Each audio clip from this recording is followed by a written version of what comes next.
नाज़रीन तव्हां ताईं अहम ख़बर पहुचायूं पिया नंढू शहर खां, जिथे पूरे सिंध जी आन नंढो शहर में बे news TV media group of Pakistan जे ऐलानियल बेड़ा वरी वसंदा। ख़ुशहाल थींदी सिंध जे सिरी हेठि एकता ॾियारो मल्हाए पियो वञे। प्रेस क्लब आॾो नंढो खां शाहनवाज़ चौक ताईं शानदार रैली कढी वई आहे, जंहिंमें नंढो ऐं आसपास जे सवे रहवासियुनि, वापारियुनि, सियासी समाजी अॻुवाणनि, शागिर्दनि, हारियुनि ऐं मज़दूरनि सक़ाफ़ती वेस पाए शिरकत कई।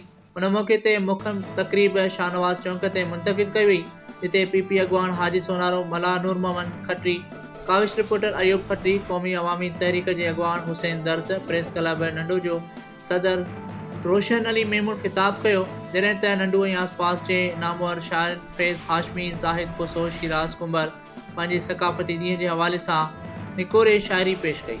आख़िर में हू जमाले ते रैलीअ में शामिल केतिरनि ई नौजवाननि झुमरियूं हणी बीठल सवे माण्हुनि खे बि चुमण ते मजबूर करे छॾियो आहे। रिपोर्ट करियो आहे ग़ुलाम हैदर बुलेदी, पे न्यूज़ नंढो शहर। वधीक ख़बरुनि खे ॾिसण जे लाइ ॾिसंदा रहो ऐं विज़िट कयो असांजो चैनल पे न्यूज़।